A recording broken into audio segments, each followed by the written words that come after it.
Hello, thanks for joining us. Coming up, a movie that looks at the relationship between motherhood and mental health, starring Charlize Theron, and murder in the gay French porno industry. Welcome to our weekly film show. You can't fix the parts without treating the whole. Yeah, no one's treated my hole in a really long time.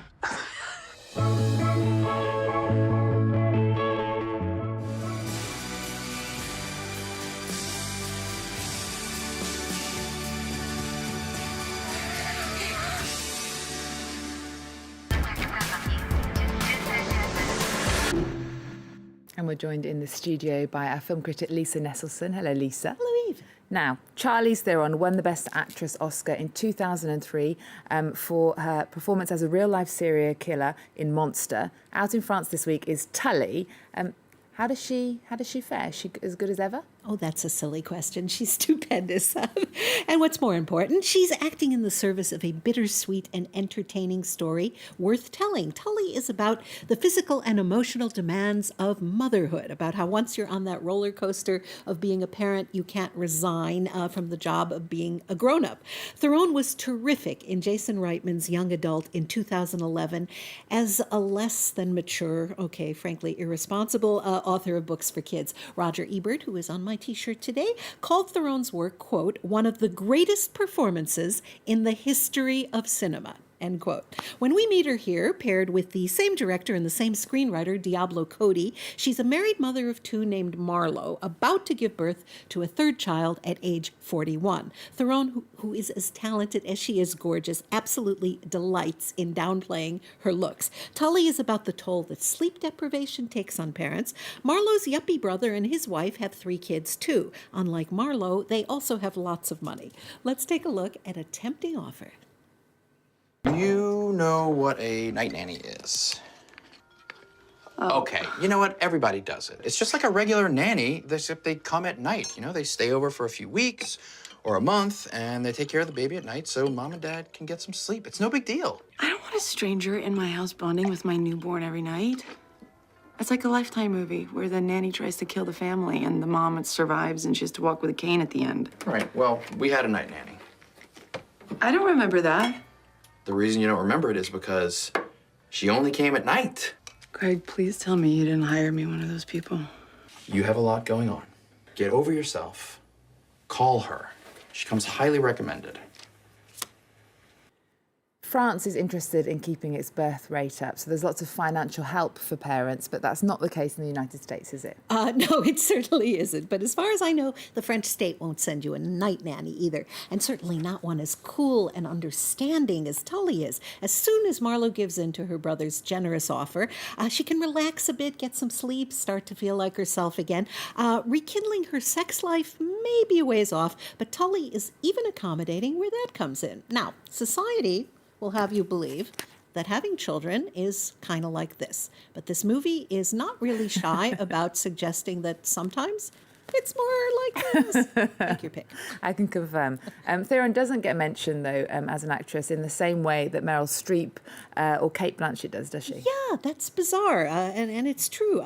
Since she's always visible as a model in an international campaign for a famous French perfume brand, it's easy to forget that Theron burned up the screen in Mad Max Fury Road as Furiosa, who got more done with one arm than any half a dozen women would with 2, or men for that matter. And just last year in Atomic Blonde, she seemed to be about a dozen characters fetchingly rolled into one in a movie that had tons of action and was also very, very smart. Monster, by the way, which she won her Oscar for, was written and directed by Patty Jenkins, and that's the same Patty Jenkins who made a modest little hit called Wonder Woman. So as far as I'm concerned, Tully is a superhero film. Worth seeing then. Now to a French film that might not be worth seeing, called Knife and Heart. It landed a slot in the Cannes competition in May, and it recently received the prestigious Prix Jean Vigo award, which champions offbeat originality in cinema. Yes, in this case, I think offbeat originality is actually a euphemism for so bad, it's kind of impressive just how bad it is. This is queer in the old-fashioned sense of the word, as so strange one is not really sure where to start. If space aliens found this at the Intergalactic Vintage Video Club, they'd think that being gay in Paris in 1979 1979 involved being exhaustingly mannered at all times. And if there's a gathering or two or more non-heterosexual males, they don't have a brain between them. This is a tribute to a certain kind of garish, horror-inflected cinema. And to its credit, it was shot on Kodak film stock to get that 1970s look. And that's where my enthusiasm begins and ends. But judge for yourself.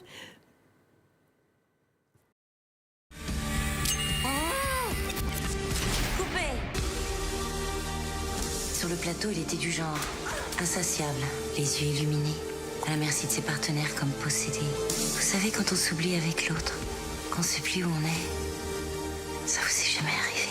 Une forme d'amour en quelque sorte, puissant, vorace, sans limite.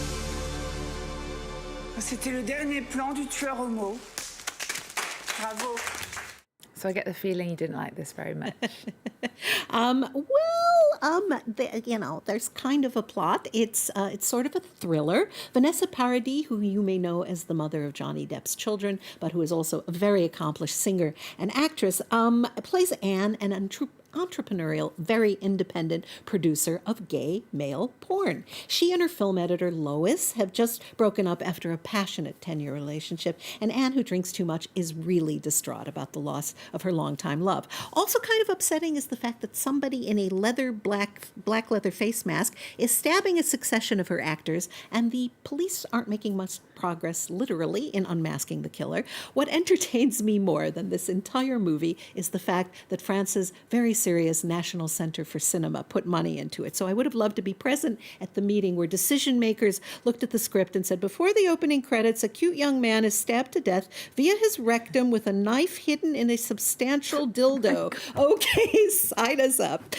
There's a bird, a blind raven, that has a habit of showing up when characters are, shall we say, doomed, as Edgar Allan Poe would have put it had he been in this environment in Paris in 1979. Quoth the raven, ever bore.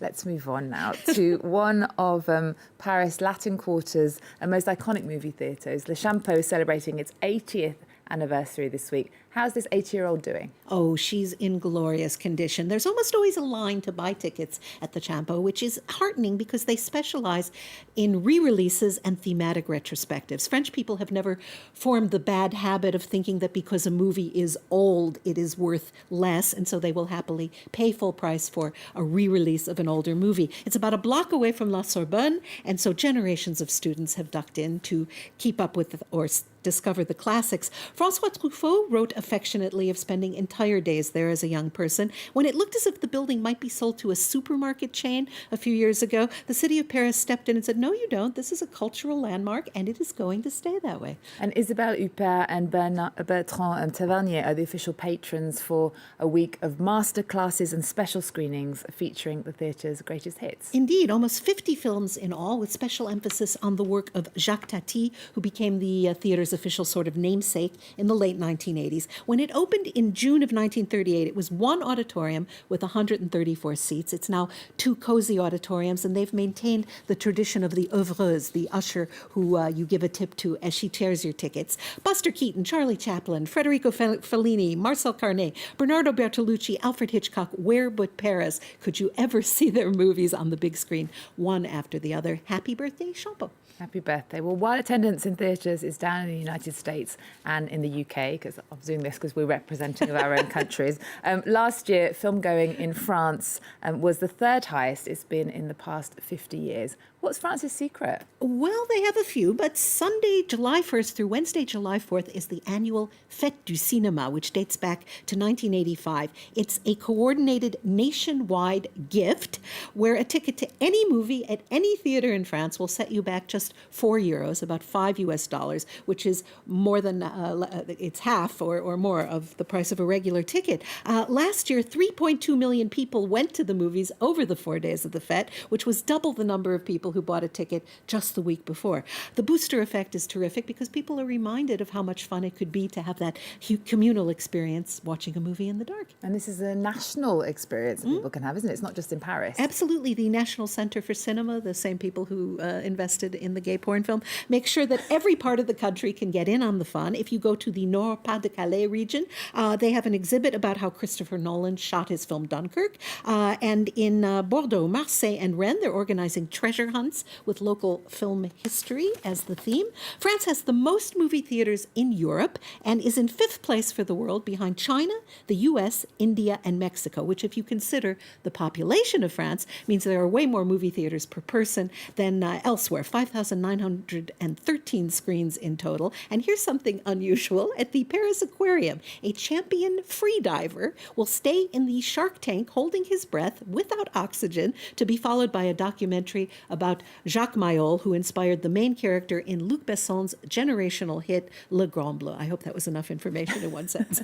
It certainly was. Lisa Nesselson, thank you so much for joining us. We're going to leave you with a selection of some of the movies out in France this week that you can see for just €4 during the Fête du Cinéma. Remember our website, we're also on Twitter and Facebook. There's more news coming up on France 24 after this.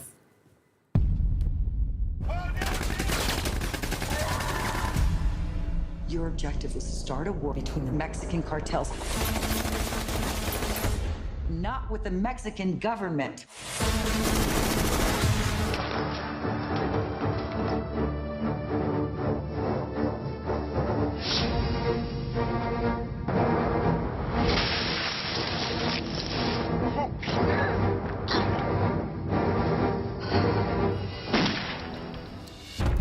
If there are women present, cover yourselves now!